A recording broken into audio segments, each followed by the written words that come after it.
All right, everybody, you know what time it is. The Real Talk Sports Show is coming up right now.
Bam! Welcome to the Real Talk Sports Show. I'm your host, the Minister Jonathan Simmons, and we're very, very thankful for all those of you who decided to join us here on multiple platforms. First, I want to give a big shout out to those who may be watching us on YouTube Live, on the replay, Periscope, excuse me, not Periscope, Twitter TV. Also, those who are watching on demand on Roku. Everybody that says, hey, I couldn't watch you live, but I got you on the replay. We appreciate you. We appreciate you. We appreciate you. And we thank God for all those of you who are listening now on the legendary WIGO 1570 Pace Setter AM. Thank you for those of you who are doing that as well.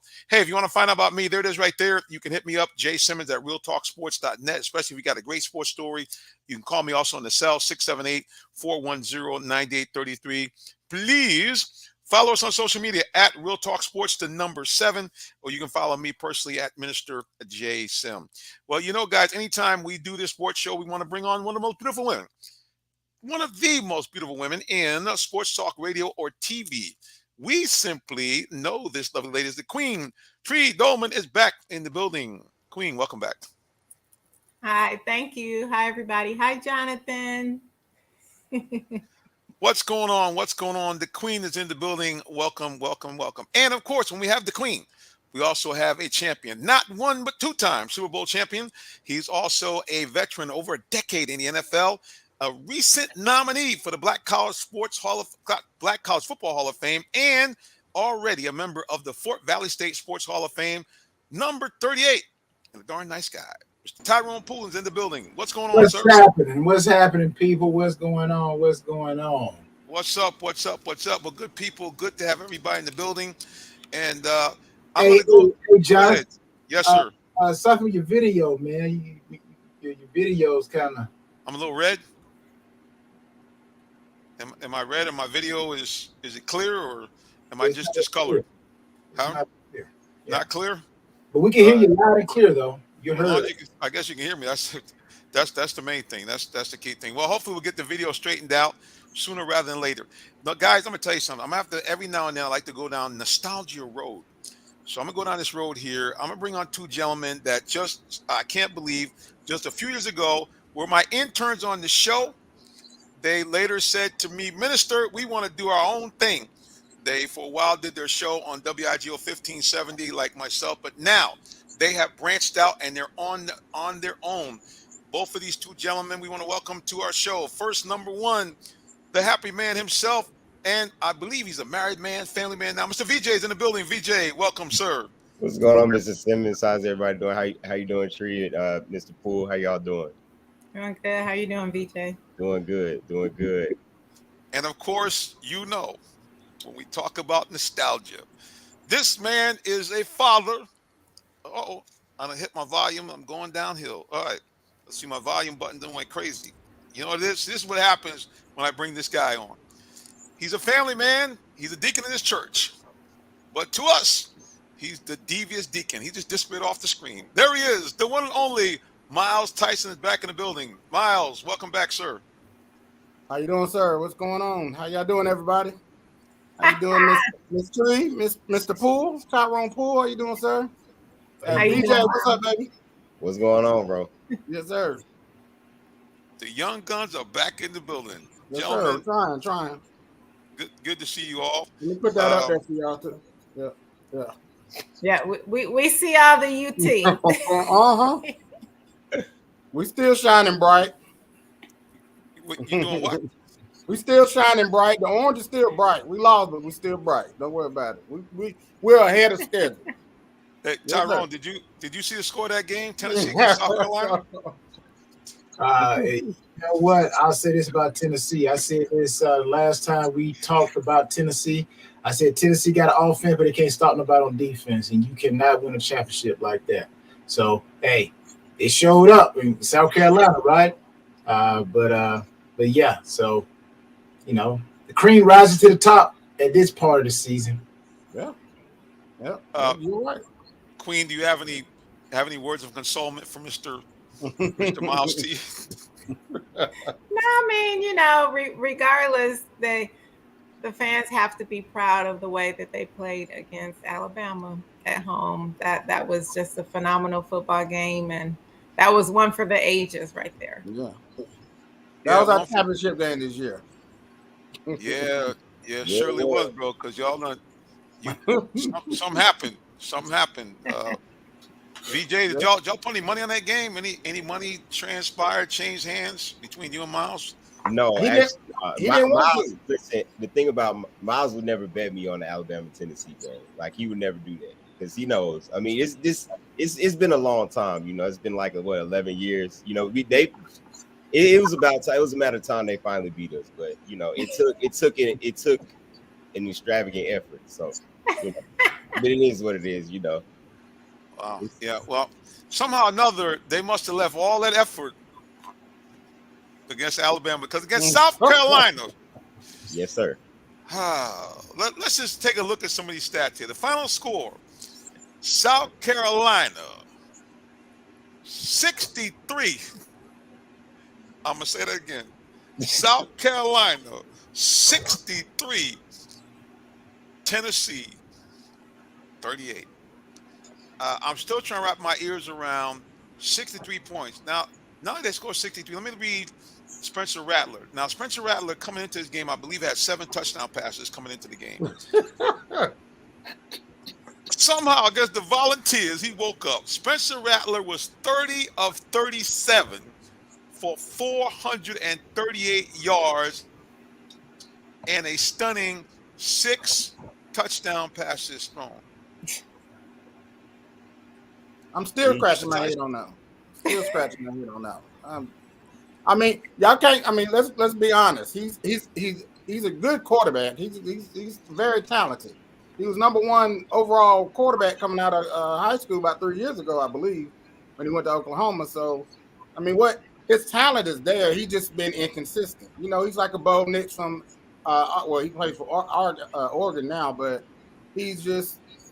when he's great, but when he's off, he's terrible. So he's very inconsistent, but he was very consistent against us. So I really got nothing to say bad about the young man tonight.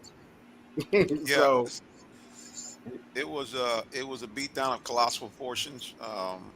And unfortunately for Tennessee fans, it really comes a bad ending to what had been up to that point. Really, an outstanding season for the Volunteers. You know, knocking off Alabama for the first time in 16 tries. You know, going up to Georgia. I mean, of course, you know, anybody trying to play the number 1 team in the nation was going to have a hard time. But basically, was in position that if in fact Georgia won out, everybody won out, they really would have had a good shot to get into the college football championship, because at the end of the day, they could say, hey, listen, our only loss this season was to the very best team in the nation. Yeah, that's true. And when it rains, it pours, because we lost our Heisman Trophy candidate for the rest of the year too. So that same game in the I believe it was early 4th quarter, I believe it was. I mean, he's gone for the rest of the season. So I mean, that was just a horrible night for Vol Nation. That's all it was. It ain't nothing good we can say about it.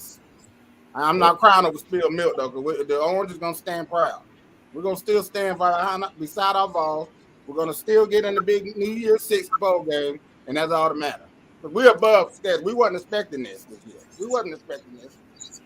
It was a pleasant surprise. I think Tyrone hit it on the head. You guys had an explosive offense, and your Heisman Trophy candidate was as advertised before getting injured. 25 of 42, 247, 3 touchdown passes. But you know, when you give up that many points in the first half, 35 points in the first half, is going to make it tough for you to win a ball game. So, unfortunately, Tennessee Volunteers, they, like you said, they will play somehow in a New Year's Six Bowl, but out for any chance of the college football playoff championship. Let's say this right here. You know, the bowl games, all that stuff. Just me personally, I'm just being called spade to spade here. Can I be real? Can I be real? It's Real Talk Sports. Go ahead, Tyrone Poole. Nobody cares about them bowl games. Wait a minute. Just call it what it is. Nobody. Now they're gonna get paid, okay? They're gonna get money, but don't nobody care about that. Okay, that's just like when Ali lost his title because he didn't want to go fight. Okay, he didn't want to go overseas and fight in the Vietnam War, and the title was up for grabs. Okay, the people knew who the champion was. So really, being an athlete, okay, you want to be in the dance. You don't want to be. It's like you got the March Madness, and then you go to the other NIT. Come on, man. Let's be real. Tournament. Let's be real. Let's be real. It's all about the playoffs. If you don't get in the playoffs, you don't win a championship, then yeah, you can go to a bowl game. Yeah, that makes you feel happy if you want to feel happy. But real players, real coaches, the goal is to win that college football. You want to be number one. You want to be number one. All right. Tennessee, actually, when you look at how they played Georgia, Georgia came out and jumped on them very quickly, 24-6. South Carolina came and did the same thing, jumped on them early. So again, is that something with Tennessee right there? I don't know. I'm just being real. Just to echo what Mr. Poole said, I really think it's just and I agree with you 100% when it comes to, you know, you not making the playoff for the championship. That's like, I know for Alabama, like that's a failure season for us. You mean, obviously you want to finish the season strong. So whatever bowl game that we get into, you want to win that. But I think that with Tennessee, I think that they were just in a situation where they were outscoring a lot of people. And when you're a team that can score as many points as Tennessee, sometimes that causes people to overlook some of the inefficiencies on the defensive side of the ball, because they did give up a lot of points this year. Even when they played Missouri, I think Missouri gave up. I mean, Missouri scored almost 30 points. So, you know, when you're able to outscore teams, like that definitely helps you out a lot when they can't score with you. But when you do run into a situation where we didn't expect South Carolina to obviously come in and put up 63, but they came in focused and they just had a certain game plan, and the time ran out on the defense. So that's just really what happened. But I definitely agree with you about, you know, not making the playoff in the championship. You know, they care, but they don't care. I think you know, we as athletes, whether it's basketball, whether it's baseball, with any sport, okay, it's a thing called film rotation. It's just like a defensive back. If I get beat on a deep ball this week, the old saying goes, I got 4 weeks that I'm going to face deep balls. Why do I say 4 weeks? Because that film circulates for 4 weeks. For 4 weeks. Now, when I say circulate, usually before we play a team, they go back 4 weeks of that team. So Tennessee hadn't too long ago played Georgia, right? Georgia left a roadmap. All South Carolina did was say, okay, whoa, hey, let us try that. Bam, there you go. So again, all right, put a pin in right there, guys. Stop right there. We're going to take a quick break. 30 seconds. We'll be back in just a minute with more of the Real Talk Sports Show to wrap it up. Are you in the market for a new vehicle? Well, check out Allen Vigil Ford Lincoln in Morrow, Georgia. We have one of the largest inventories in our area for both new and pre-owned vehicles, so we're sure to have something for everyone. Family owned and operated since 1982, customer satisfaction is our #1 priority. Come see our full lineup of vehicles and find the one that best fits you. Give us a call today, 678-726-5739, or shop us 24/7 online at allenvigilford.net. All right, guys, here we're wrapping it up here. Our segment, college football, Tennessee. Well, I think Tyrone hit it on the head. I think everybody else hit it on the head. Miles, you've been hit on the head, I'm sure, frequently these last 2 days. Yes, all weekend long, and I am still getting hit on the head. I was off for 3 days this past weekend. I just my first day back at work. Painters coming. You know, I work at Sherwin-Williams, so painters came in making fun of me because I always wear my little Tennessee jacket and my little bracelets and stuff and brag a little bit. But wasn't no bragging today. It was just a sad face and just humble pie. That's all it was. That's all I ate today.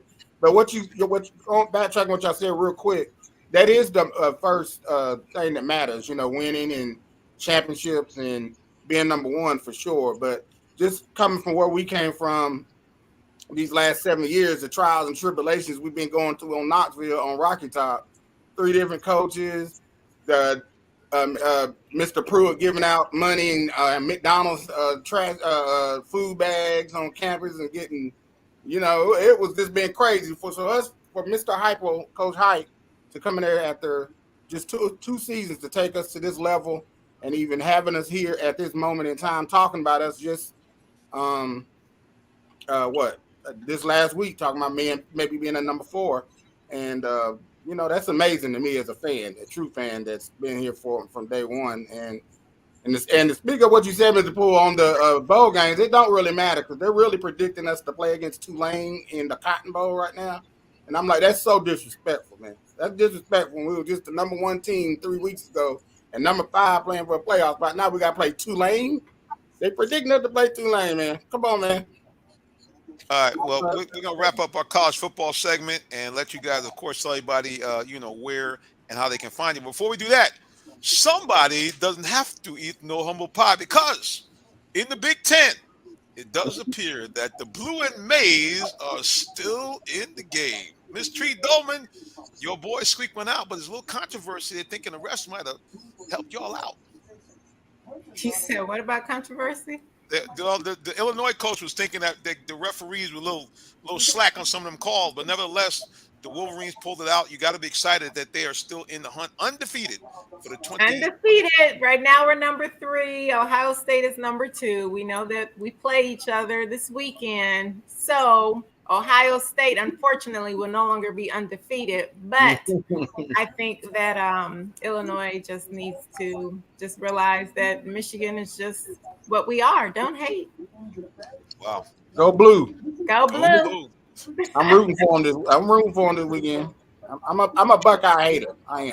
Wow. You don't do like that. I'm gonna admit that. Man, it's not good to be a hater. You Right. shouldn't do that. Don't be a hater. Okay, listen, you got to tell people how they can find out more about you guys, website, social media. First, Mr. Tyson. Well, I guess both of you can kind of chime in. Mr. Tyson, you first. You want to? Well, but DJ the Tech Man on the No Sports Talk Radio show. Now we moved from Tuesday nights to Thursday nights, but yeah, VJ got. All right, VJ, hit up. The floor is yours. I got you. So for us on Facebook, you can find us at the No Sports Talk Show. We also have a YouTube channel, which is the same thing, the No Sports Talk Show as well. So catch us, like Miles said, on Thursdays from 7 to 8. So we'll be on there giving y'all some, good sports talk. And again, appreciate all the love, Mr. Simmons, and what he did for us, because we wouldn't be where we are without Mr. Simmons and everything that he was able to do for us and the platform that he gave us, even coming in, especially, for me, being young out of college and just trying to get in the radio. So he gave me my first real exposure, honestly. So appreciate that for sure. Same here, Mr. Simmons. Just get backing off him, man. Appreciate the love and the opportunity, man. Thank you. Well, I'm just going to say what they used to say in the old Bud Light commercial. I love you, man. You my guys, doggone it. You my young guns. Doggone it. Listen, man, again, we appreciate you guys, man. Thanks for joining us. And we got to have you guys back again real soon. Peace and love, gentlemen. Mr. Dolman, Mr. Poole, appreciate you. Yep. Be blessed. Yeah. Now the young guns. I mean, those guys started off, they were interns, and then they kind of jumped on the show, and now they're doing their own thing. So big shout out to those guys, and we hope and pray they continue to do some good work as well. Well, we want to shift into a little high school football, and we have a young lady that knows a lot about football, played the game her own self, has been involved with football at every level, including coaching linebackers at Henry County High School. And we're going to bring her on back to the lockdown living room. The lovely Miss Candace Mitchell is back in the building. What's going on? Hello, everybody. Welcome. Thank you for having me. Good to be back in the living room. Good to have you back. How you been? good. You know, I don't know if you know, but I've had some another health scare, but back on track again. Well, Feeling no, good. we did know that. We are glad that you're back. I know the last time you had some issues. You actually, I think, had broken your leg getting back in the game for a second. So we just happy that you recovered and doing well. Amen. Thank you. Well, guys, Candace has been doing a lot. She's involved in, I think, talk. What you tell us? What kind of you doing now? I know you're executive of a major organization about football. Talk to us a little bit about that. Yes, I'm the director of sport development and women's football at USA Football. And for anybody that does not know, USA Football is the actual national governing body of the sport of football itself. And when I say football, I mean tackle and flag football. You know, people are being more familiar with flag football now, especially with the rate that it's growing on the high school level, and USA having a national team, and USA Football fighting to try to get us in the Olympics in 2028 in LA.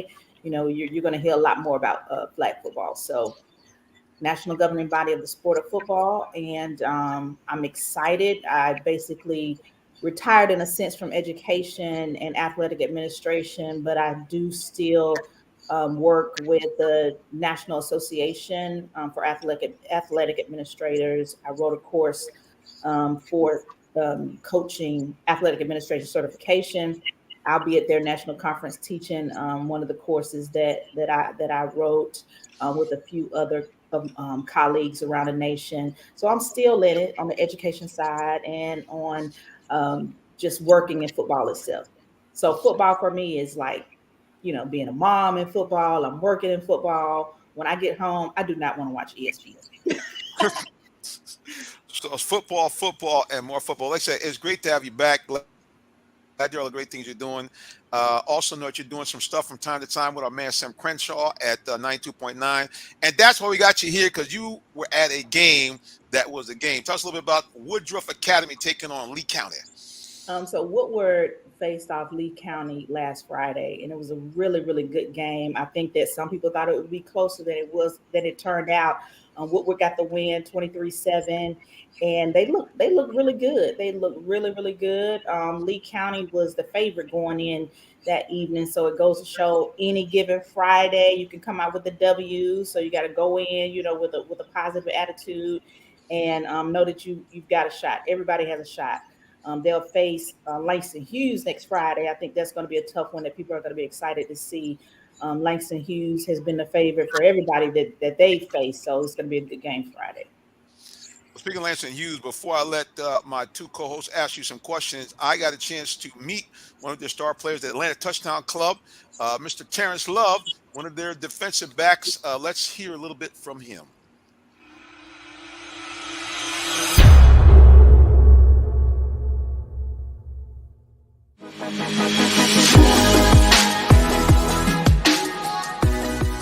Guys, we're here at the Atlanta Touchdown Club All-Star Luncheon, and we have one of the All-Stars right here. He's going to introduce himself to you right now. My name is Terrence Love, safety at Langston Hughes High School, a senior there, committed to Auburn. How does it make you feel, man, to be one of the All-Stars this year for 2022? It's a great feeling knowing that I'm a top guy in this 2023 class. One of the things I always ask everybody is, what's the one main thing that you think you bring to your team as a player? I'm a big team player. I'm a believer of going 1-0, winning the game. Whatever position I gotta play, I'm big on team. Here we go. Speaking of big, the other thing we ask guys is, all you guys usually at these schools do something off campus, whether it be feed the homeless, help out the seniors. What's the one thing you like to do in terms of outside of the campus? I don't do much outside the campus. I'll say I do a whole lot of tutoring, like players at the school. I tutor a lot of players. I'm a 4.0 student, so I help a lot of my teammates, help a lot of guys do good in school, basically. Well, listen, man, we appreciate you joining us here. Now tell people one more time, give us your school, your number, and how can people follow you on social media? I go to I-10 Langston Hughes High School. I'm number 3, and you can follow me on Instagram at Terrence T3 RRANC with 2 E's. Terrence, nice to meet you, man. Congratulations again. Yeah, he's one of the All-Stars. They had that on that team, Kansas. They probably had about 3 or 4 guys from Langston Hughes. Yeah, they're going to bring it tomorrow. Okay, guys, questions or comments? First, Miss Tree Dolman, and then Mr. Poole for Miss Mitchell. Hello, beautiful. Welcome back. Thank you. So I just want to know, what what is a way that you use to motivate these young men, knowing that you are a female coach, and to help motivate them and know that you know what you're talking about? Yeah, very early on, I think that they may have been skeptical during the initial announcement that I would be joining the staff, like, what? Coach K is going to be coaching football, but just, instantly getting on the field and jumping right in, letting the guys know that, I'm no expert, but I'm here to help you. The coaching staff is very supportive as well, because I don't think anybody can just do it by themselves. So I must give kudos to my other coaches at the time at Henry County High School. But once we got in there and, I'm able to talk X's and O's with the boys, talk scheme, talk philosophy, talk technique, things like that, they quickly realized that, I did have something to offer regardless of my gender, because X's and O's don't change in the game. A linebacker is a linebacker, and so I was able to bring my personal experience as a linebacker onto the coaching staff at Henry County High School. And I think that I was able to create buy-in. They knew that, I loved the game. I had something to offer. I believed in them. And so, from day one, I had buy-in, and we were ready to rock and roll. Mr. Poole, sir. Coach K, how you doing? Doing well, Tyrone. Awesome. Quick question for you. I got a question from the high school level, and then I also want to ask you a question about the flag football. Okay. Woodward Academy, Hughes, Marist, Rome. They call it Houston County. I'm like, which one is it, people? Gainesville, and also you got Thomas County and Roswell. Which teams do you think will be ended up playing for the state? Yeah, well, you got to show love to Langston Hughes and all they've done. That they're ranked in the nation. But then again, you had a Walton come in and beat Bruce Buford, that's also ranked high in the nation. So again, like I said, any given Friday. But I'm pulling for my favorite, Woodward Academy. And, I just wish the best to all the teams. But I think that at this point, once you get to this level in the bracket, it could go either way, and it's going to go down to the details. I will say that, you have to pay attention to all levels of the game: offense, defense, special teams. And let me tell you something, Woodward Academy has an amazing special teams. Their kicker is awesome. So, the field position that it was putting them in, I think it's little stuff like that people are going to have to pay attention to. Just the poise and the calmness of the coaching staff of Woodward is just absolutely amazing. I hadn't had an opportunity to see some of those other teams compete, but just little stuff like that, I think that's what's going to give one team the edge over the other. Yeah, and what I was referring to, those teams, that anybody wondering, okay, where those teams reside in the region, that's 6A football. Of course, Georgia high school football goes up to 7A. So those teams I named were in the 6A region. My question for flag football for women, you see this going into a scholarship type of program? I think the NCAA has not officially named flag football a particular sport, on the NCAA level, but the NAIA, some of the colleges have acknowledged that this is a program. So what are your thoughts centering around when would the NCAA officially say, boom, here Hold it the is? answer to that question. We got to take a quick 30-second break. We'll be back with more. And hear Coach K's answer in just a moment. The day has arrived. It's time to let more people know about your business. You have the right marketing plan and the messaging in place. But do you have the right messenger? Good advertising and promotions need a professional sound so the message can be clearly understood. Don't leave your brand image to chance. Let our team of voiceover experts at CME lend you a hand. Give us a call at 678-304-8121 to find out how we can partner with you to give your business its voice.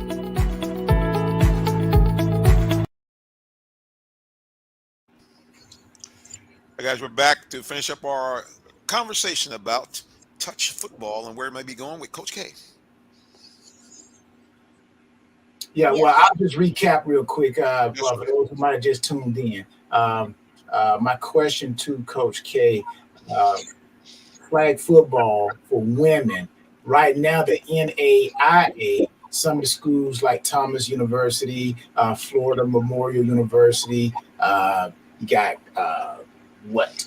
Ottawa University, that's in Wisconsin, Reinhardt University here in Georgia, Warner University in Florida. So my question is, do you think the NCAA at what point will they acknowledge that these are programs and these actual women will be able to be like the football players on campus, receive scholarships? Yeah, first and foremost, kudos to the NAIA for stepping out, on that, because girls and women around the country deserve an opportunity to play flag football. And as we could see in Georgia, if I can just use Georgia as an example, when we brought in flag football, a lot of the schools districts were worried about if there would be an interest. Well, what happened was on the day of tryouts, you had over 100 plus girls at these different schools trying out for flag football. The interest is there. And so for the NAIA to pick it up, and I can't leave out the NFL and then bringing in reigning champs to help spearhead that, because it's because of the financial backing of the NFL, run by reigning champs to make that happen. And I think that eventually the NCAA will get to that point because the demand is going to be there. They don't necessarily have to do that, but I think creating a pathway for young women to be able to go to that next level and play flag football, that's what this thing is all about. The numbers are definitely going to be there. The NCAA has an emerging sport process, and that's one of the things that USA Football is working on. This is just the tip of the iceberg of us exploring, how can we get flag football to become an emerging sport in the NCAA. And this is not something that happens overnight. Many of the emerging sports, it takes years to even get to that point, to where the NCAA does eventually consider a sport and an official emerging sport. But until then, young ladies have an opportunity to attend, NAIAs or junior colleges, to be able to play beyond high school. Also, their adult flag football is exciting. We're leading to the pathway to where men and women can earn their stars and stripes and represent the United States and play for gold, on the international level, and hopefully for the Olympics in 2028 and beyond. Well, I'll tell you what, my daughter, man, she was phenomenal at flag football. I'm like, I feel you. I'm right there with you. I'm like, she was my Randall Moss. All I needed was a quarterback. All I needed was a girl who could throw the football. So, let me tell you, the girls deserve that. There's so much talent out there, and you've got Division I level athletes who really enjoy the game of flag football, and they're having to choose between that track and field scholarship or, do I go to the NAIA to play flag football? And so there's gonna be a gap there of young ladies having to make that decision. And I wish that we could do whatever we can with the NCAA to get that ball rolling. But as with a lot of things that we know about, hey, it's gonna boil down to that funding. It takes money. Well, to wrap this up, gotta be feeling good that the NFL has decided now that the Pro Bowl is going to be a flag football event. So that's going to bring lots of eyeballs to that as well. Well, Candace, before we shift gears, tell people how they can find out more about you, Twitter, social media handle. The floor is yours. Yes, I'm KP Mitchell 51 on Twitter, or just Candace Mitchell on LinkedIn. So, look me up, reach out to me, send me a message, shoot me an email at kmitchell@usafootball.com. And I'd love to talk to you. Well, listen, speaking of football, we're going to shift to a different kind of football. All around the world, football is what we call soccer. And right now, the biggest event in the world is going on, FIFA World Cup, which, by the way, guys, it is coming here to Atlanta in 2026. We have a guy who is the point man for 92.9 The Game, Atlanta United. Mr. Jason Walkinshaw is back in the building. Sir, welcome back. Hey, what's up, everybody? Hope y'all are doing well. All right, how we doing? Good to see you, brother. Well, man, talk to us. The U.S. men's team is back in it. big opening match. The good and the bad. Tell us a little bit about it. The good is you got a point, and over half of the teams that get a result, either a draw or a win in their first game in World Cup history, over half of those teams advance to the next round. Every time the U.S. has gotten a result in their first game in the tournament, they've advanced to the next round. It's a tough schedule coming up, though, and you would have loved to have seen that win out. Just got away from them late. I think they ran out of gas a little bit. Wales made a tactical change that really made things difficult for them. All that said, it really came down to one mistake from the U.S. that cost them the win. They face England on Friday. England's expected to win the group. England won their first game 6-2 over Iran. It's likely going to come down to game 3, the United States and Iran, next Tuesday. And beyond the soccer aspect of that, which is going to be difficult, Iran's a good team, a better team than I think a 6-2 loss to England shows. That's a really tricky game politically and emotionally on both sides of it. You don't want it to come down to that last day, but for the U.S., it probably will. Well, again, a lot of excitement going on there, and good to see U.S. men back in it and making some noise. Tyrone Poole, any questions for Mr. Jason Longshore? The U.S. in the power rankings, they're 24th in the power rankings. And, going depending on who you ask. How far do you expect the U.S. team to actually go? I think Brazil is the number one powerhouse. It's just like the Kansas City Chiefs, for those who basically follow NFL football power rankings and going into soccer. So Brazil is like the Kansas City Chiefs, okay? The U.S., depending on what poll you look at, they're ranked 24th. So how far do you expect the U.S. team to go in the World Cup? The way the groups were drawn this time around, and it creates really even groups. The U.S. was seeded as the second team in the group. The top 2 go through. So the expectation, and I think it's a fair one, is that they should get out of the group. It's the toughest group, in my opinion, because it's so evenly matched. Wales hasn't been to a World Cup in a long time, but this is kind of their golden generation. They got to a semifinal in the European Championships in 2016. And I mentioned Iran already. They were one of the top teams in Asia.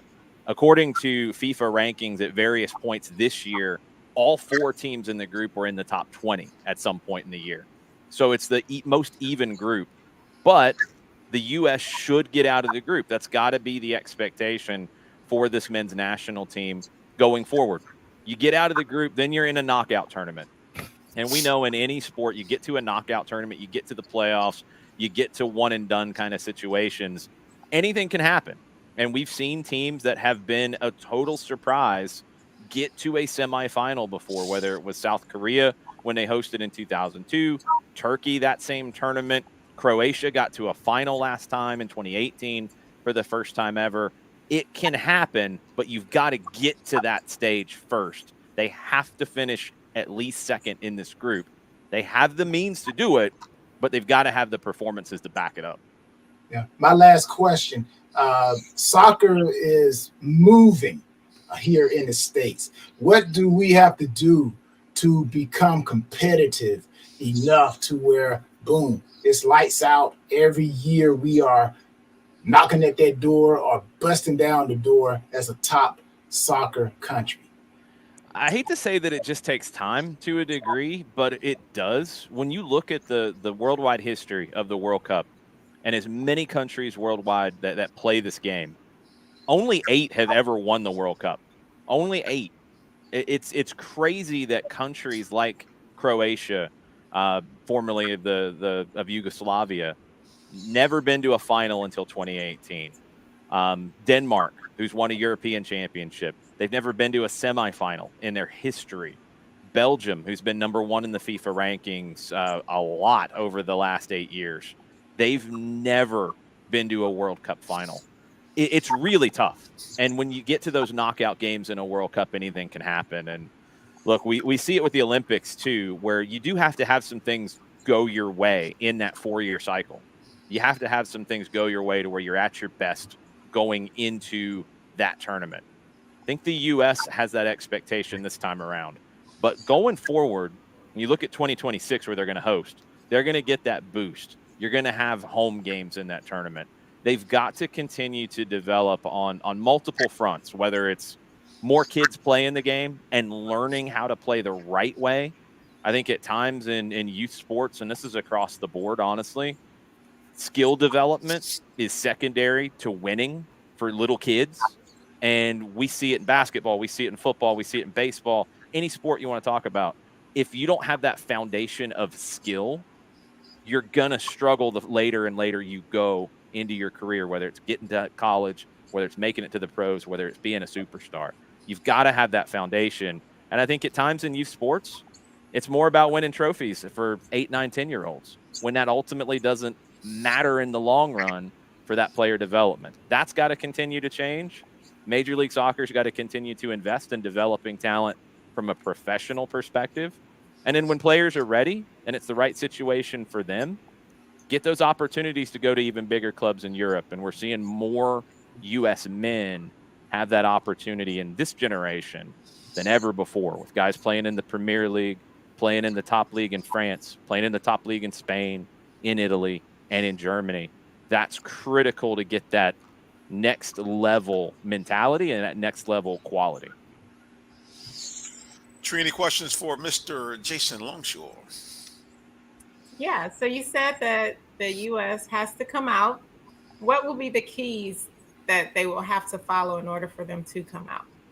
I think in the game on Friday, where you're going in as the underdog, it's a different mentality. Wales was a 50-50 game. It's a toss-up. They'll go into the Iran game and the last game in the group as the favorite, and they've got to control the play. Friday, they've got to figure out a way to be dangerous with less of the ball. And it's something that's becoming a bigger talking point in this tournament after we saw Saudi Arabia upset Argentina this morning. Teams who are in that underdog situation generally are not going to have as much possession. They're not going to have the ball as much, but you still have to find ways to be dangerous and not just defending. You don't want to be in a situation where you're just everybody behind the ball. It's all defense, just clear everything out. You're holding on, hoping for a tie. You've got to find a way to counterattack. You've got to find a way to, it's almost like rope-a-dope, if you want to go with a boxing metaphor, of bringing somebody in, defending yourself, but then looking for the counterpunch. You've got to find that if you're the U.S. against England. And they're prone to giving up goals in that way. I think the speed that the U.S. has, and especially a player like Tim Weah, who scored in the game on Monday, Tim Weah could be critical against England with that break and that counterattack.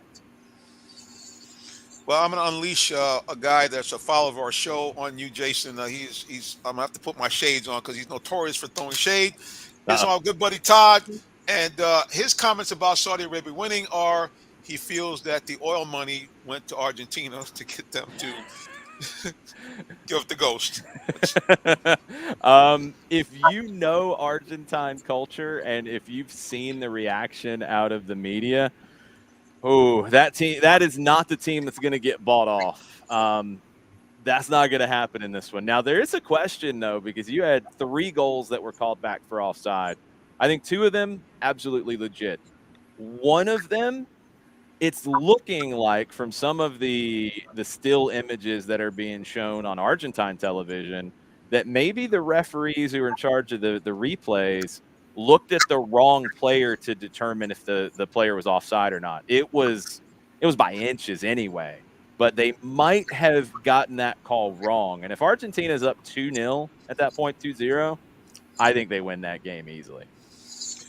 Well, I think you're right. And, of course, last comments for Todd. He said it's all about corruption in the World Cup.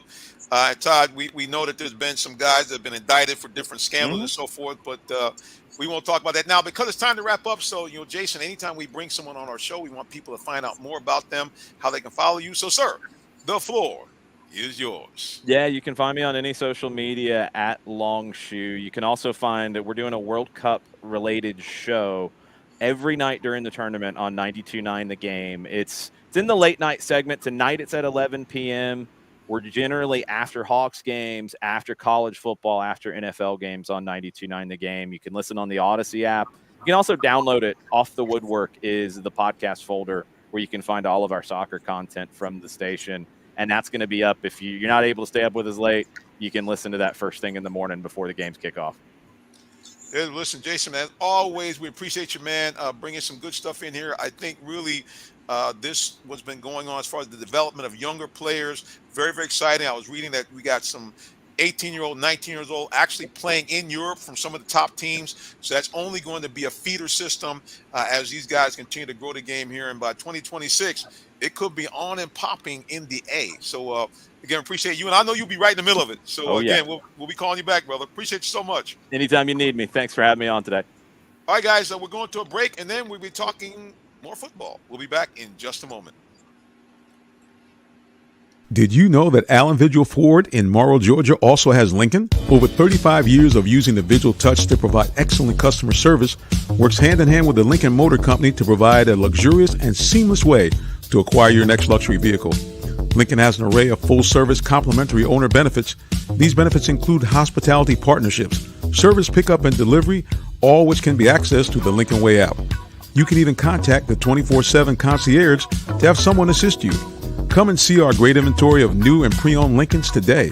Call 678-364-7345 to make an appointment with one of our brand champions or shop 24/7 online at allenvigillincoln.net.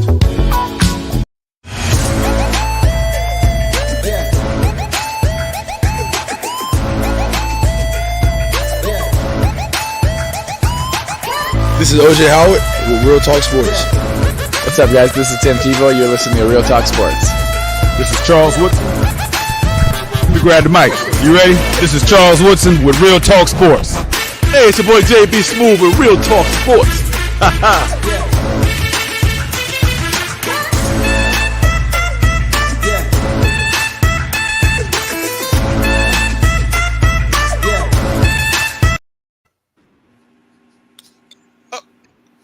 We're back with the final segment almost of the Real Talk Sports Show. Appreciate all those of you who tuned in to join us.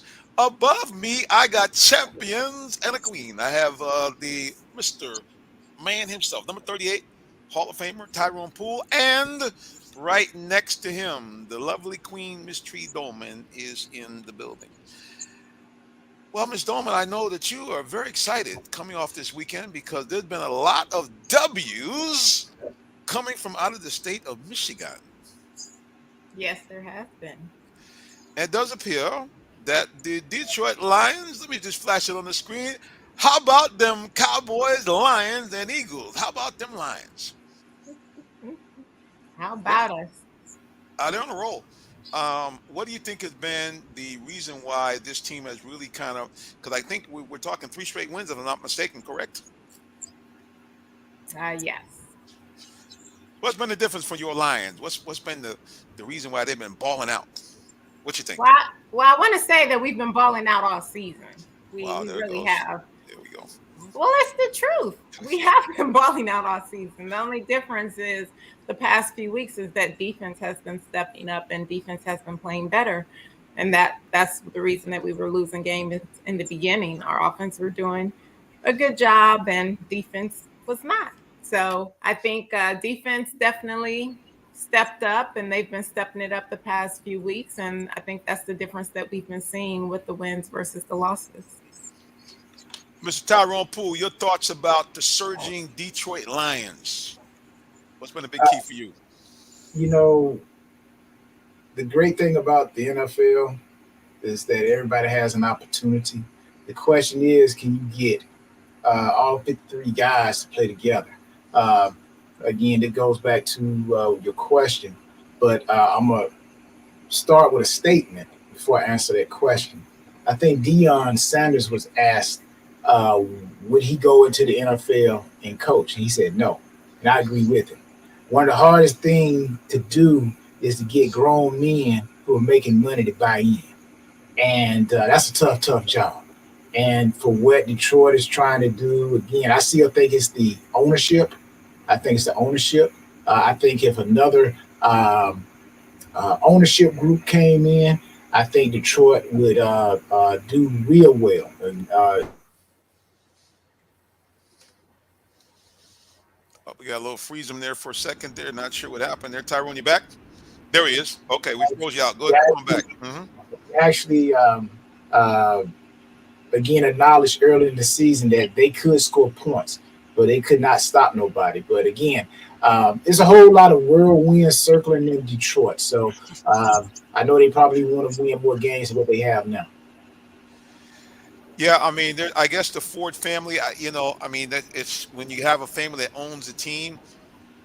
I don't know. Right now, the Coach Campbell, a lot of people mocked him because he was very emotional. People teased him, but the bottom line is Detroit is playing extremely well, and they're bringing it. So before we go any further, I know there's normally some type of banner that comes up. So let's go to Detroit first. Do you have it, Ms. Tree? Do I? Yes, I do. Man, a lot of W's up there now, baby.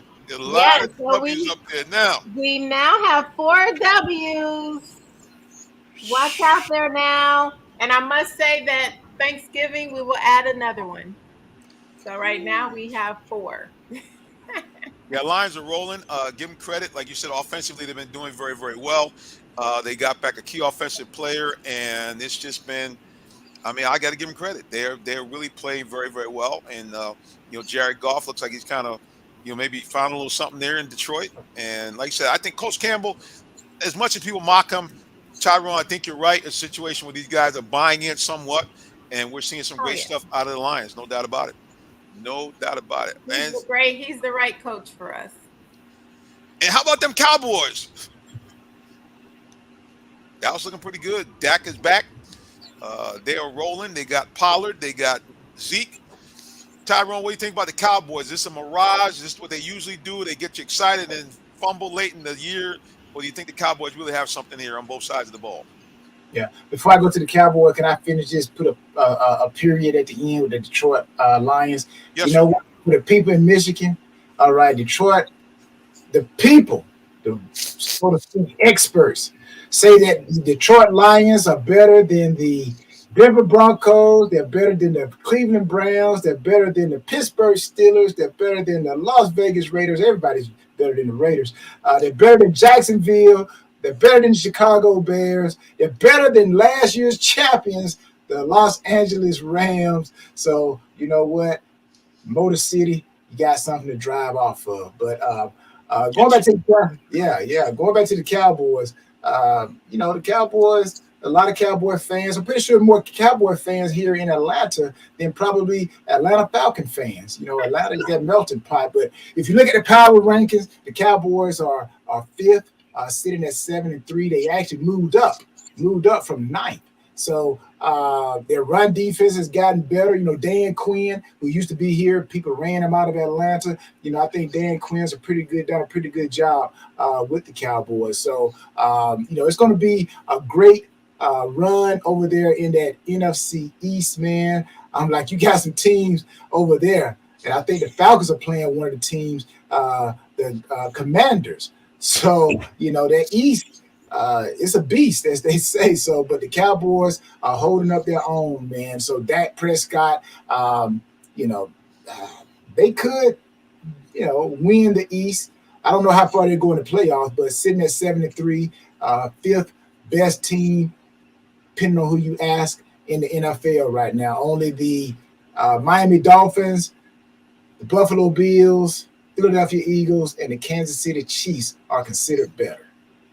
Yeah, Chiefs look nice, man. Travis Kelce, that guy is just, he's an absolute beast at tight end. Once again, Kansas City matriculates the ball down the field about a minute to go and pulls out a big win against their rivals, the Chargers. We're talking about, like you said, the East. You mentioned it. Commodores got to play our Atlanta Falcons. And so if we talking Falcons football, we bring in the guy who's the expert. He is the embedded beat writer for AJC Sports with the Falcons. He's also Esquire par excellence. The one and only D. Orlando Ledbetter is back in the building. D. Led, welcome back, sir. Hey, thanks for having me. How's everything going today? Fantastic. Except my video is a little, I guess my red shirt done got too much red bleed in there. I'm not sure. But anyway, we here. As long as you can hear me. D-Led, man, they done squeaked another one.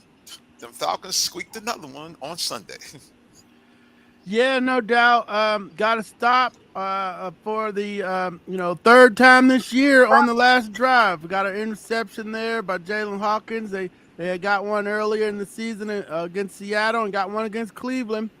Put their foot down at crunch time and was able to get the one-score victory over the Chicago Bears.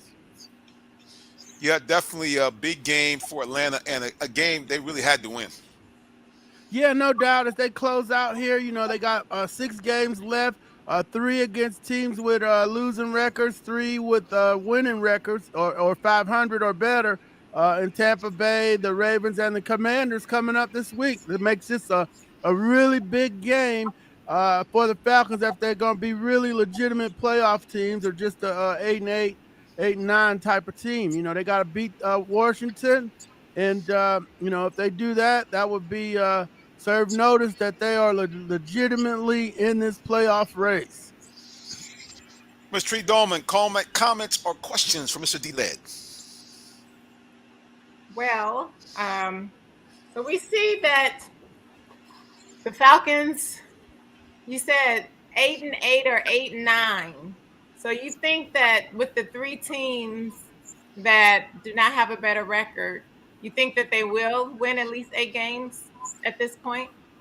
Well, they would have to beat the Saints. They would have to beat the Saints, Arizona, and Pittsburgh. So that'll get you to 8 right there. Mm-hmm. Okay, now if you want to go to the playoffs, they should beat the Steelers. The Saints is always a toss-up, and I think y'all saw Arizona last night against the San Francisco 49ers. They don't look ready to beat anybody. But you can't slip up. You're not good enough to just roll it out there and beat them. But those 3 will get you to 8. Now you want to get in the playoffs, you got to beat Lamar Jackson. You got to go beat Tyler Heineke, and you got to beat Tom Brady. So they haven't been able to beat teams with good quarterbacks yet, and that would be a major breakthrough for the Atlanta Falcons. So with the last game with the Falcons, what is your take on what you've seen with trying to get Kyle Pitts more into the game? Well, Kyle's out now, Miss Tree. He's been hurt, is what we found out. He got hurt in the game. He suffered a medial collateral damage in his knee and is out for 4 games at least. Then Coach said, well, hey, he's been battling a hamstring injury and some things. So that means he's been out there playing hurt, and that would explain the 47.5 catch percentage rate. He's not catching a lot of the passes that were coming his way, and not all of them were off target. So, but they only credit him with 3 drops. So it's just been a tough second season for Kyle, and I don't think he's gonna play again unless they stay in this playoff hunt. Tyrone Poole, what you got for D-Led, sir? D-Led, how you doing? I am asking a question for all the people in Las Vegas, which they probably keeping an eye on the injury list. Okay, you're there at the practices.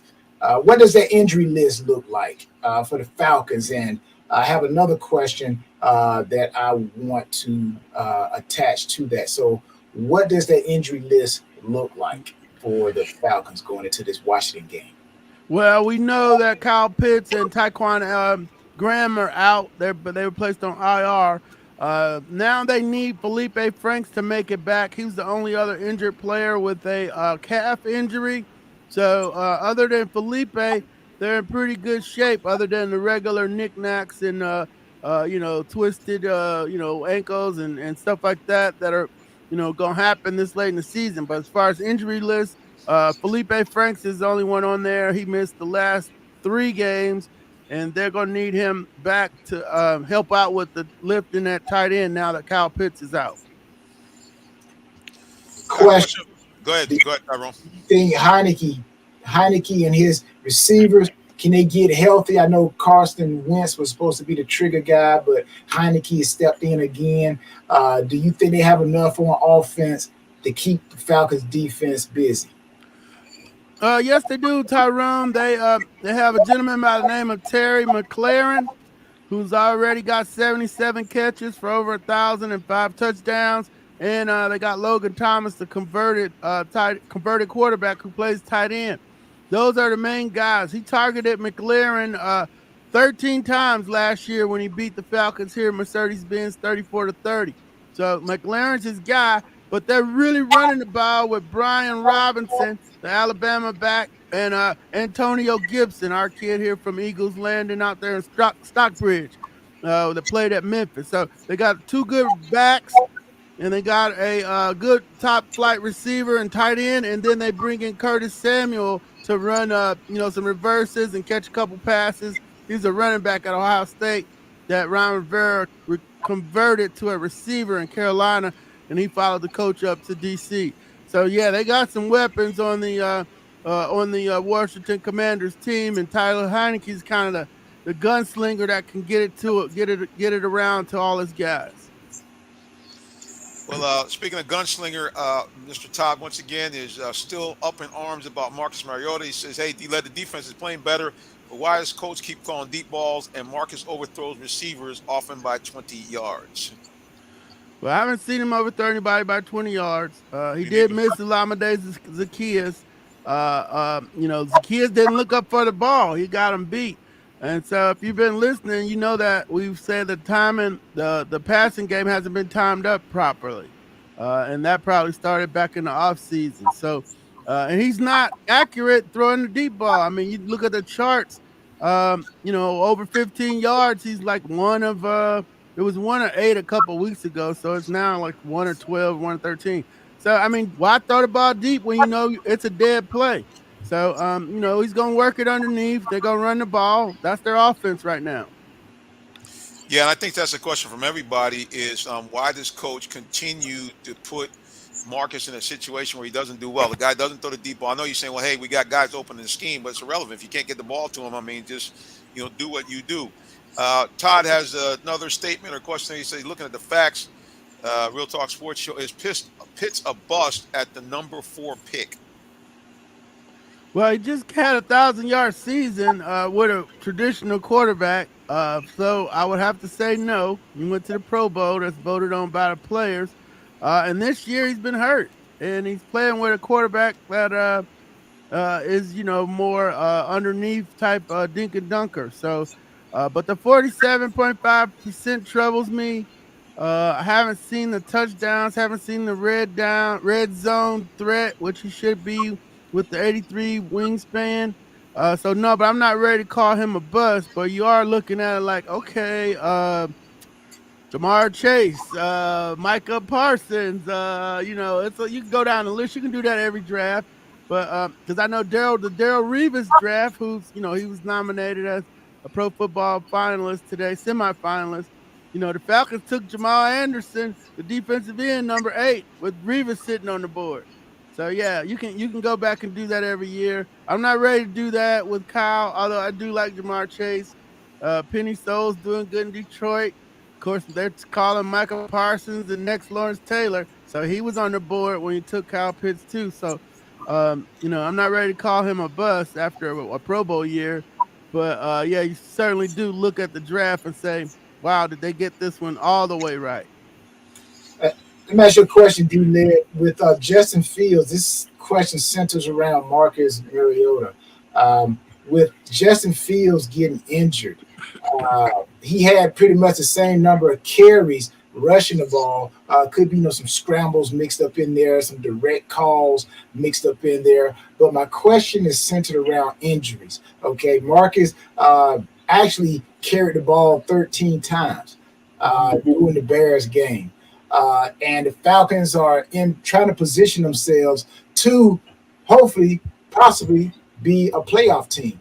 Do you think the Falcons have any concerns about, okay, this guy's running the ball a little too much and we don't want to lose him at this point? Also knowing that we as NFL players, it's a longer season. They just added one more game, okay? The bodies are going to get tired. So do you think that is beginning to play into their mind? Okay, we got to try to throw the ball, keep Marcus in the pocket and less running if we want to hopefully go into the playoffs with a healthy quarterback. Yeah, Tyrone. I think they have found their formula, and it's not passing the ball. He's gonna have to hold up. They gotta reuse the RPOs to open some things up in the pass game. Folks are sitting on those one read routes, so that's what he takes a look. He sees he's got covered, and he's got to go because he ain't going to the second or third read. So because probably doesn't have time with the blocking up front. So no, they found what works for them, and that, if you're a wishbone team, you keep running the wishbone.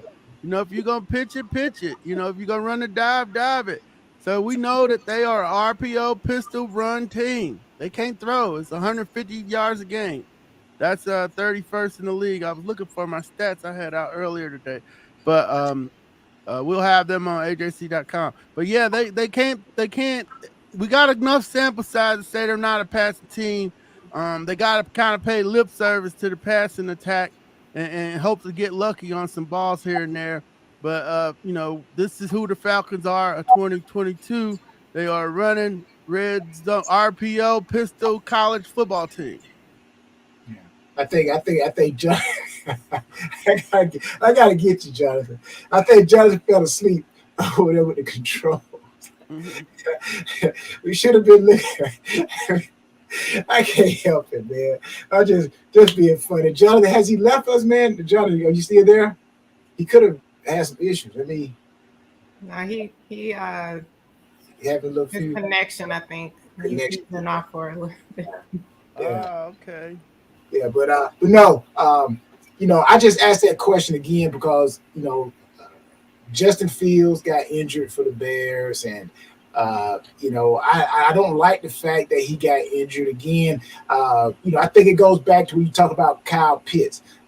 I think Kyle Pitts has the talent. We all know that, okay? We all know that. That's why he was in the draft. That's why he was drafted number 1. But I think when it really comes down to it, and I know you agree with me, D-Led, it's just like Darrelle Revis. If you look at Darrelle Revis, the reason why his career excelled like it was, the defensive coordinators knew his talent, and they put him to utilize his talent. They didn't try to put him in all zones. Okay, if Darrelle Revis had gone to a zone team, we would not be talking about Darrelle Revis. He went to the right teams where they said, hey, we're going to utilize your talent.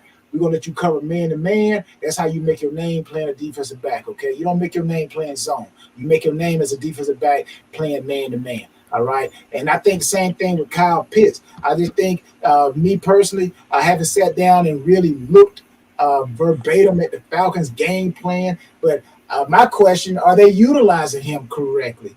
So when the question comes up as a bust, that centers around a whole lot of things. That could be the scheme. I see Nnamdi Asomugha. I played with Nnamdi out there and with the Raiders. Man, Nnamdi was a phenomenal man-to-man corner. I don't know what happened when he got to, Philadelphia. I still think, his marriage to that superstar, beautiful actress might have took some of his mindset off of the game. But again, jokingly, but seriously, I think it's all about the player being in the right system and they utilizing him to draw out the talent. So hopefully the Falcons will use Kyle Pitts the way he's supposed to be used. Yeah, and another thing Coach said was that, hey, the way we have to play, our passing yards are going to be down because he knows he's got to run the ball. He's got to protect that defense. I don't know where Todd's saying the defense is playing better at. They're 28th in points. They're 30th in total yards, 21st in rushing. They were in the top 10, but the last 2 games have moved them down to 21. And they're 29th in that is passing yards, 266.3 a game, and -1 in the turnover ratio, which is 21st. So the good teams in the league are in the top 16. This defense is not in the top 16 in anything. So I don't know where he's saying they're playing better. They got a couple timely stops, and they do that every game. But as far as shutting anybody down, they haven't been able to do that all year. Yeah, I think Todd's excitement in that statement, I think it's because the Falcons actually, like you said, they found a way at end of games to stop people, and they've actually got sacks. And from fans' point of view, that's all they're excited about. Oh yeah, we got a couple of sacks, and we made some plays to win the game, especially interceptions, because normally that's not what the Falcons do. So I think that's why he's got kind of cranked up. Let's get the last question here from Mr. Todd. He said, "Hey, did you see the chest pump that GM Terry did with Coach Smith walking off? It was impressive." Ask Coach about it. Knocked the big man off his feet. Okay, well, Terry's OD back from Tulane, so he's got a little bounce to him. I wouldn't be surprised if that happened. Yeah, maybe when we get done with the football matters, we'll ask about the chest bump. There we go. Well, yeah, man. What's it going to take for these guys to beat the Commodores, who right now they appear to be just red hot? I think they've won 3 straight. I think it is. 5 of their last 6, Reverend, 2 in a row. Yes, sir.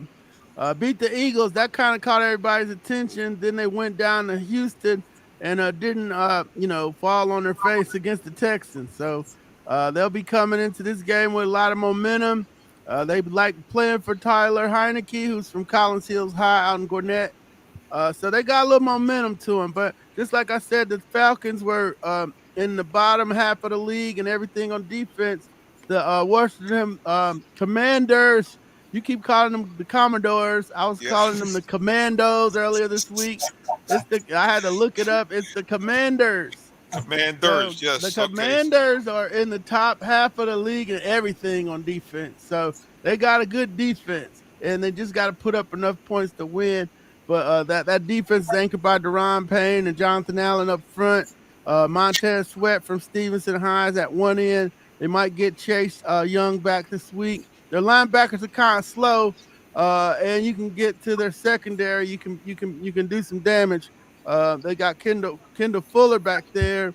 Had a pick 6 last week, but other than that, I can. He's the only one I try to stay away from. The other ones are gonna get some action. But that's how this game breaks down. The best unit on the field is gonna be the Washington defense, and some way the Falcons gonna have to try to break through and get some points up against it. Yeah. Another thing I like about the Washington Commanders, I like Ron Rivera. I had an opportunity to meet him, and when he was with the Carolina Panthers, of course, we went up there and we go up to the Panthers training camp every year. They let the former players come back and kind of show us a little bit of VIP. So had an opportunity to meet Ron Rivera, very nice dude, man. And I think he is what they call the intangible. He's the intangible. So I really like Ron Rivera. So I think he's that X factor as well in this game. Oh, Riverboat Ron. He used to gamble at Carolina when he had Cam back there on those fourth downs and third downs. Ms. Tree, anything for Mr. D-Led? What do you think about my Minnesota Vikings? Everybody's in an uproar over the loss that we had because it was so bad. But in my opinion, I think that it was good that it happened now. But what are your thoughts about the Vikings? Yeah, I was impressed before this showing. The way they did Buffalo, they got the receiver, got the running back, so can overcome. I've never been a big Kirk Thuggins fan, so at some point it was good to see him win a big game because he's been choking. He's getting that choking label. So if they could overcome him and get the ball to Jefferson and to Dalvin Cook, that might be enough to get you deep into the playoffs. I always liked Adam Thielen. So the Vikings are definitely, looks like they're going to run away with the NFC North with what's going on up there with the Lions and Packers and Bears. So now they got to do just get playoff ready. They got 5 games to get on the roll and get hot.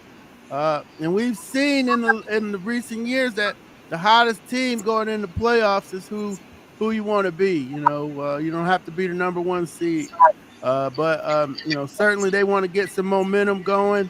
Eventually, they're gonna have to score a lot of points because you're gonna eventually have to play the Chiefs.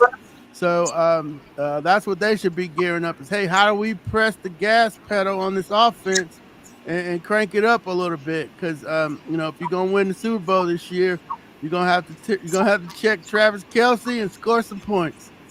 Yeah, and D-Lay, you mentioned something about the Kansas City Chiefs. We know they throw the ball, Kelce.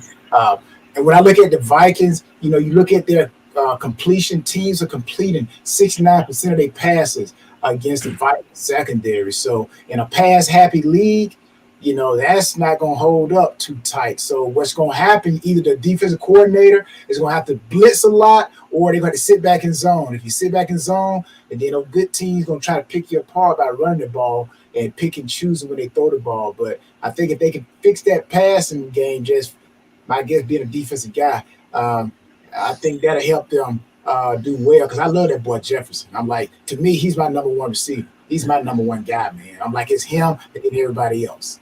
Oh, I got Chase. I like that Jamar Chase too, but good. But I'll respect your opinion for sure.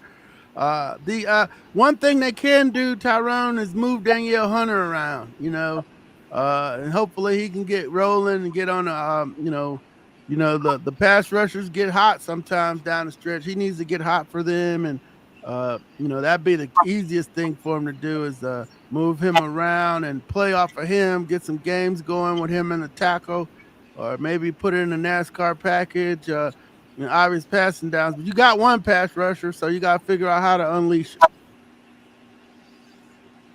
Yeah, Vikings, it looks very interesting out the NFC North because Green Bay is, they're out of it. Rodgers keeps talking about this time left, time out. Yeah, they don't. Green Bay, I don't know, man. I never would have thought that a team led by Aaron Rodgers would literally, it looks like they just fell off the cliff.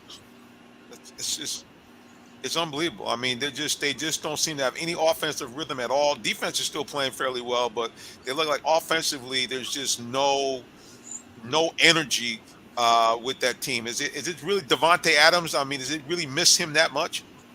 Yeah, I think so. If you watch the game, only guy who's got some rhythm with is Christian Watson, and we know Tim Watson played at Howard from Macon. Is his dad, but Tim changed his name. I got to learn his new name, Muslim name. But Chris Watson's the only one he's got a rhythm with, and it took 10 games for that. I blame the front office. You don't let your top receiver walk out the door and don't replace him. You're gonna try to replace him with 3 rookies. That was bad. When you have other wide receivers on the open market, you could have got Tyreek, could have got AJ Brown. Some people were trying to get Calvin Ridley up off the Falcons, which finally happened, and he's going to Jacksonville. But that was on the front office. They went out and got a Randall Cobb. That didn't help him much. And then he's trying to get these rookies. You see where he's throwing it one way, the rookie's running another.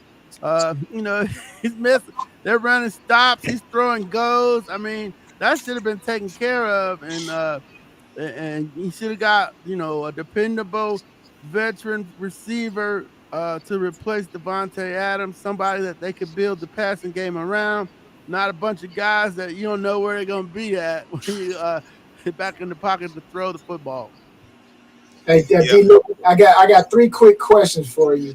All right. My first question, they're going to center around your top 5 teams, so to speak, right now, and or your top 3 teams. And also, what is that one team that if the playoffs started right now, you mentioned who catches fire, who would be that one team that would possibly be that Cinderella team? And then I'll ask my third question after you answer those 2. Okay, top 5 for me are Chiefs, Eagles, Bills, 49ers, and Tennessee. And my team to watch would be Tennessee, just because they came in last year number 1 seed, hot. Then Tannehill throws 3 picks, and they lose to Cincinnati, and Cincinnati holds on to beat them. So if they can. They're determined. They lost Harold Landry, but they're still playing good defense. And Tannehill looks a little bit more determined this year, a little bit more decisive in the passing. He got to do much, you got to do much. Got number 22 back there, but you got to do it a little bit. And I think after last year, if he can get hot, hey, he can roll it all the way. They're not scared of Buffalo or Kansas City. They're going to punch him in the mouth. That's Mike Vrabel's style. They're going to punch him in the mouth and see who's standing. But they need something from Tannehill. So those would be my top 5 and my team to watch. All right, my last question. We mentioned Kyle Pitts as a bust, so to speak, which I agree with you. You know, the guy just had 1,000 yards, Pro Bowl. Let's talk about Zach Wilson with the Jets. Is it too early, or what you think? Is he living up to the hype, or should we go ahead and cancel him? No, I wouldn't cancel him. I would start Flacco though. I mean, just the fundamentals aren't there. He's throwing off his back foot. He's throwing from his hip. It's just fundamental quarterback play is just bad. That's a good defense. They can go to playoffs. They gotta go ahead and sit him down and put him back in QB training, because you see the physical talent, but you don't know if he's got it between the ears to get it done the right way. Is he not listening to the coaches? It's pretty clear he's not, because nobody throws from down here anymore. And hitting people upside the head with the ball, I'm like, and then media wise, they ask him, hey, do you feel bad that you weren't able to help out a little bit more on offense? And he was like, no, he didn't feel bad at all. So I don't know how well that's going to go over in the defensive room, but they got a problem on their hands. When you pick a number 2 and you take the quarterback, you want him to be pretty good. Yeah, I think unfortunately, D-Led, that Jack has run afoul of some improper loving. I think that messing with your mama's girlfriend, that's probably, it's probably not a good idea. So I think gonna stay away from that. I know you're gonna stay away from it, but the Real Talk Sports Show, and that was on the street, that he messing with one of mama's buddies, and that's not a good idea. I don't think you should keep your own age unless you're me. That's something different, something young. Oh, anyway. Listen, at the end of the day, he's got, when I first saw this guy throw the ball, I said, man, what on earth?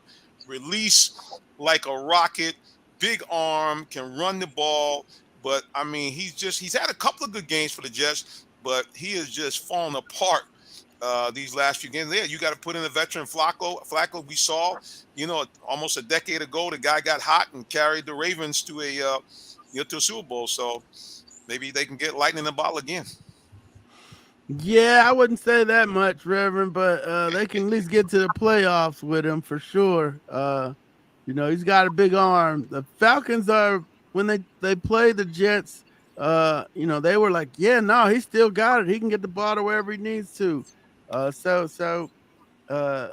strength isn't a problem with Flacco. Maybe the kid's learning, sitting him down, he might be able to learn some stuff from watching the old guy run the team. Yeah, sometimes. Do my Patriots make the playoffs, D-Led? Do the Patriots make the playoffs? I don't think so, Tyrone, but they could sneak in there. I had the playoffs. I was more focused on the NFC today. I didn't peek over there. It's just they got the AFC's top heavy with the Bills and the Chiefs and the Titans and so forth. But in the East, you got the Jets, the Patriots, Miami's hot and Buffalo's hot. It's gonna be hard for them to break through that, I think, Tyrone. I think Miami's legit. Oh yeah, they look right. Yep, no doubt. Tree, any last questions for Mr. D. Orlando Ledbetter? None for me. All right, well, guys, it's about that time. You know how we like to do it. Anytime we go ahead and have a guest on our show, or even our co-host, we want to make sure that you out there watching know all about them and how they can find out more about them. So, D. Orlando Ledbetter, the floor is yours. Well, thank you, Reverend. You can find me on Twitter at DOrlandoAJC and on the gram at DOrlandoLed. Oh, and in the morning, we'll have the Bowtie Chronicles podcast. We thank you for listening on AJC.com. You can find it on Spotify and Apple or anywhere else you can get your podcast. Thank you. Yes, sir. There it is. There it is, boys and girls. D. Orlando Ledbetter, we thank you so much, sir. And we look forward to having you back with us again. And you know what, guys? Now he's got the shades on today, but next time I think he might be rocking a fedora. Y'all got to stay tuned to the Real Talk Sports Show. He led the fashion icon. All right, Tyrone Poole, the floor is yours. Hey, everybody. Thank you for tuning in and watching and listening wherever you are. I know when I came into the show, Jonathan's video threw off my normal greetings to everybody. So, you know what they say, if you can do it, as long as the show is going, last but not least. So, of course, I'll start back over at the end. Hello to everybody. Hello to Jonathan. Hello to Tree. But again, thank everybody for watching. You want to follow me, you can go to Tyrone Poole 38, all social media. Tyrone Poole 38, all social media. You guys have a great time. Okay, man. Then we talking about my video threw you off. You all right? You're a champion. You all right? All right, Miss Tree Dolman, the floor is yours. Hello, everyone. I first would like to thank all of the sponsors and volunteers that came out this past Saturday, where we fed 200 families with turkeys and a box with all of the trimmings for Thanksgiving dinner. Thank you to everyone who posted or reposted or told someone. Again, all of our sponsors and all of our donators and all of our volunteers. You can find me on all social media at Purple Diva 13, as well as Ms. America International 2022. And I wish you all a very happy Thanksgiving. That's what I'm talking about. That's what I'm talking about. All right, guys. Here I am, the grainy bad video, but that's okay. Just want to say to you, we appreciate each and every one of you that have watched us here tonight. We hope and pray that you and your family, well, you go into Thanksgiving. I tell you, the biggest thing we have to be thankful for is Mighty Yahashua HaMashiach. That's the government name for Jesus Christ, the Messiah. Listen, if you don't know him, please, man, please circulate him today, because nobody loves you like Jesus. He's the one that made you. He's the one that died for you. And so here's the cool thing. If you repent of your sins and believe that that is true, two wonderful things will be presented to you. Number one, you become a citizen of the kingdom of heaven with all the rights therein, and you become an adoptive child of God. Now, what that means is you can go to God like a loving parent, ask him for anything that you need or desire, and he'll grant it to you according to his will. And number two, if and when you die, you go to that happy place called heaven, where there's none of the following: no pain, no pandemic, you never get old, you never die. There is sunshine all the time, because the glory of God illuminates the whole kingdom, and you get a chance to actually see God, Jesus Christ, face to face, and all the people that love him, and many of the people that love you.